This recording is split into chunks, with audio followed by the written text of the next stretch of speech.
Reintegrar a posse é recompreender a história e, a exemplo disso, entender quem funda, por exemplo, e a quem a posse deveria ser se nós refizéssemos os passos históricos do território brasileiro, por exemplo. A reintegração de posse ela é um processo de reapropriação territorial, no sentido físico. Então, demarcação dos territórios indígenas, demarcação dos territórios quilombolas.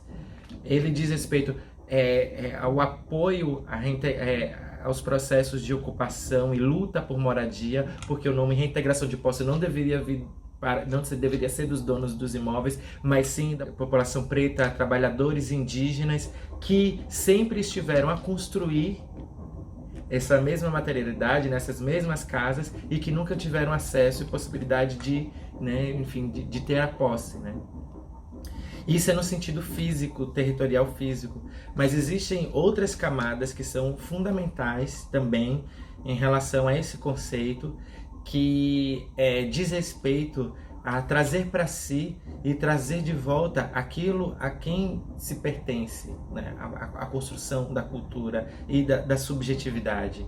Por exemplo, ter garantido de volta o direito do uso e dos valores agregados ao samba, por exemplo, ao maracatu, enfim, ao candomblé, enfim, e todas as outras manifestações e produções imateriais, da população negra, por exemplo. Devolver e refazer, reconstituir a quem se deve o uso das palavras e como as palavras são construídas, porque a linguagem, a língua também é um meio de dominação. Reintegração de posse vem neste lugar. Esse é um termo que é usado pelo Estado e pela legislação como um processo de repatriação, de retomada daquilo que alguém se apropriou de forma indevida.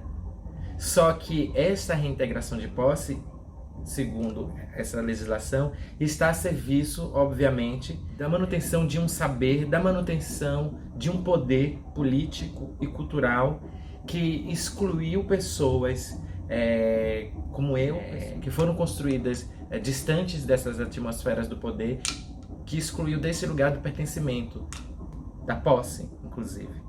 As disputas de narrativas, elas são a base para a movimentação dos saberes, do pensar, do fazer, do agir.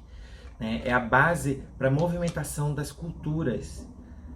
Disputar narrativas, dispor e colocar no lugar, em conflito também, mas em disputa em relação a uma narrativa vigente, fazer as narrativas, ele é um processo contínuo, constante e necessário, uma vez que todo esse processo de reposicionamentos parte da revolta, da indignação e da necessidade básica de existência e de existir de cada ser. No decorrer dessa história, nós vimos e vemos o povo preto, o povo indígena, as mulheres, população LGBT, constantemente em processo de oposição, mas muito mais do que oposição, refazendo, reconstruindo os caminhos e apontando para novos horizontes, para outros horizontes. E essa disputa ela é necessária, ela é essencial, porque enquanto houver precarização, enquanto houver violências, mas as violências estruturais, que vão se amalgamando e se reformulando no decorrer da história, mais ainda há necessidade de rompê-las, de desconstruí-las.